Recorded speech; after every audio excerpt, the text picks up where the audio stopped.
instead of setting your own standard, most people allow the audience to set a standard for them that they level down to.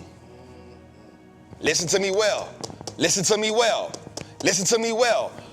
Instead of setting your own standard, most people will let the audience set a standard for them that they have to level down to.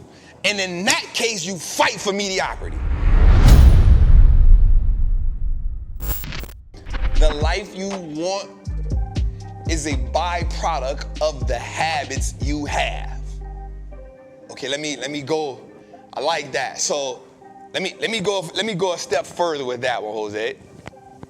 Because most people will say that they have the life they want now. And if you have the life you want now, I would just say that you ain't dreaming big enough. Right? Like if you have the life you want now, you're not dreaming big enough. And the reason why I can say you're not dreaming big enough because you put a cap on yourself.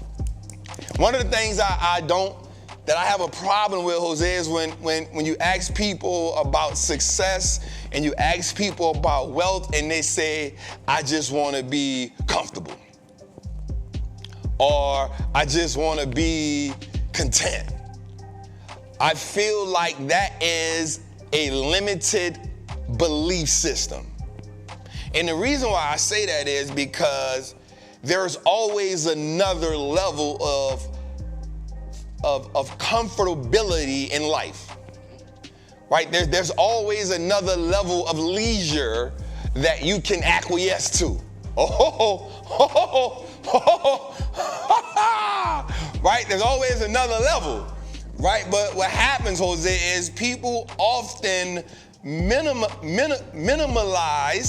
right? They minimalize the things they want because they understand the next level will require more commitment, right? It'll require more commitment. And so when you get to a level you feel like, oh, I'm comfortable here, is because you have reached a level where you can say, I haven't failed, I have succeeded, and I'm doing better than the people around me. So in that fault, you're letting the people around you set the tone for how well you've done. Okay? Okay? We're letting the people, watch this, we're letting the subpar habits of the people around us set the tone for how well we accomplish things in life. Okay, there we go. I want to dig a little bit more with that. I want to dig because I think we touched something right there, Jose. I think we touched something right there, okay? Right there.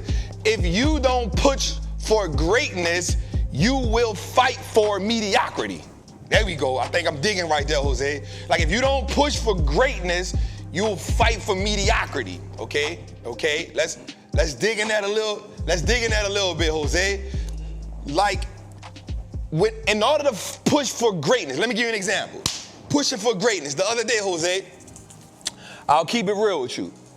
I was working out in the gym, right? And I was in Dallas, and I did 15 sets of 225 on the bench, but I had a Smith machine.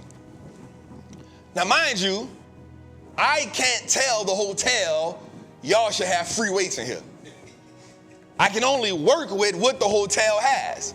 And I just got to max out what's going on there, right? So I go in the hotel, I'm working out. I say, you know what? I'm going to bang out this 225. So I did it 15 times, and I said, oh, I just unlocked a new level for my current state. Okay? So I posted it on Instagram, and I posted it to show my contemporaries, right? Just the people who are in the challenge with me. Wasn't really posting it for the gram, just for the people, my contemporaries to see it. And then I put 275 on. I ate it 3 times.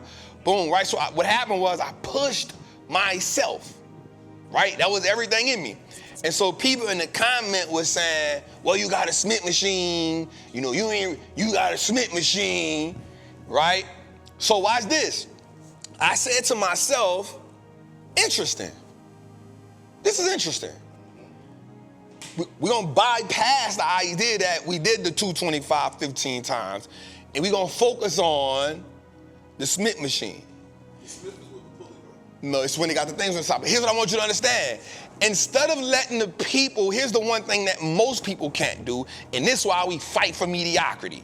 Watch this. Instead of setting your own standard, most people allow the audience to set a standard for them that they level down to. Listen to me well. Listen to me well. Listen to me well. Instead of setting your own standard, most people will let the audience set a standard for them that they have to level down to. And in that case, you fight for mediocrity. Okay? Because most of the time, the people who are judging you cannot do half of what you do. I want you to make this make sense. So I go back, because I do have this level of pettiness in me. Like I'm gonna be real. I have a level of, and it's okay. We all need a healthy level of pettiness. You know why? Because you gotta collect receipts. So I said, this is not a problem. I'm gonna finish my workout. I got back, flew from Dallas, flew to Atlanta, dropped my luggage in a house, went straight to the gym. Straight to the gym. Got my workout in and I said, got it. This is what I need to do right here. It's time for me to collect on the receipts that I stacked. So I got the 225 again, hit it 15 times, no spotter, no nothing. Then put the 275 on and I hit it, and everybody on the last post, I took my precious time and tagged every last one of them. I tagged 22 people. And my question to them was this: have I now raised the bar for you? Can you make the exact same post that I made, doing the exact same thing that I did? Because I will not let you lower my expectations, but I will force you to either backpedal or raise your expectations. So what happens is, in order to achieve greatness, because my goal is like, we're going to get to 305. I will not let the crowd make me go back a level and decrease the value. I will force the crowd to increase their expectations on itself. This is called having control. Most times, we let the audience dictate our performance in the bad way instead of showing the audience, increase your expectations of yourself. If you go in the post, you'll see everybody who I tagged said, man, that's good work right there, bro. That's good work right there, bro. Here's the thing what I want us to understand. We have to, watch this. We have to, I'm gonna say this the right way, Jose. I wanna make sure I articulate this the perfect way, Jose. The old beliefs you have are costing you your new life. Okay, let me dig in a little deeper with that, Jose. Let me dig a little deeper with that, because I think we can move the needle in somebody's life right here, Jose. Okay. You want to achieve wealth.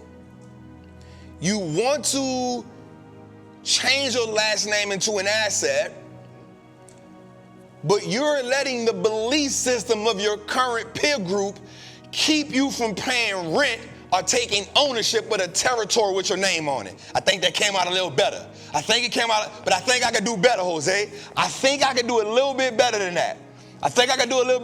Watch this. Watch this. New habits become the down payment on the territory that you need to acquire. Okay, I think I can go a little bit further. I think I found something here, Jose. I'm digging for gold. Okay, let me go. Let me see. I got it right here, Jose. Watch this. I got it. I think I'll go a little further. Watch this.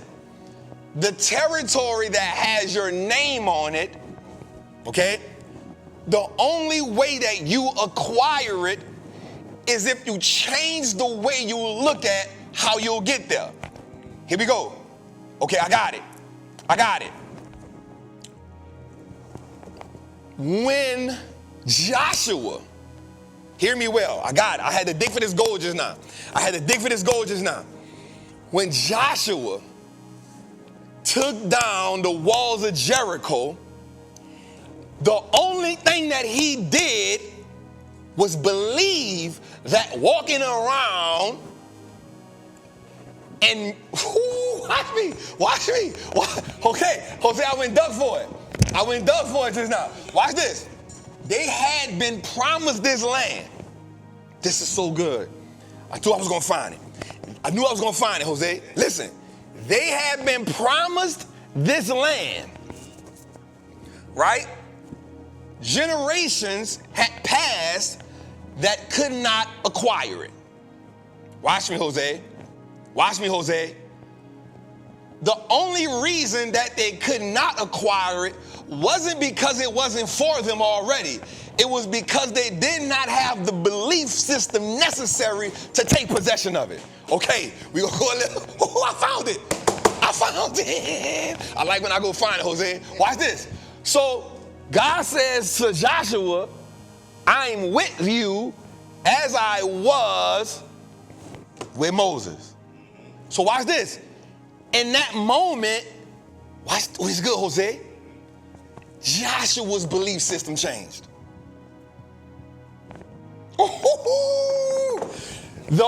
Now we all know that Joshua is a fighter. Joshua is with all the smoke, right? So his idea of getting Jericho was to do what? Take it by force. And if you look, you see he had done camped out in front of Jericho for quite some time. For quite some time it was camped out, right? And then he told them something. Prepare the victuals. They don't hear me, Jose. They don't hear me, Jose. He said, prepare the victuals. Now, if you don't know what that means go get everything you got. Don't leave nothing behind. Take the food, take the water, butter knife, whatever you got, take it, because we got some land with our name on it. We got to go take possession of it. Here's the thing. Everybody listening, I want you to understand something. There is territory with your name on it, but because of the way you think now, old habits, you can't prepare the victuals because you need to take in a new way of thinking.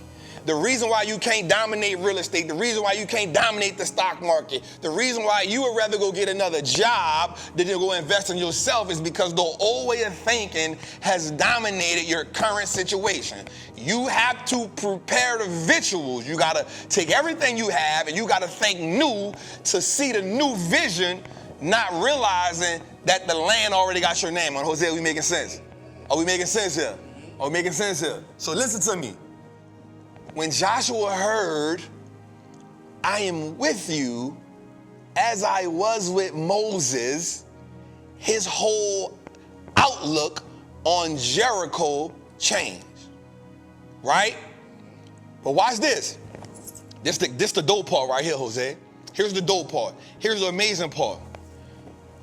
When you change your perspective on how you will take possession of which is already yours, watch this, Jose. It's easier for you to then execute instruction.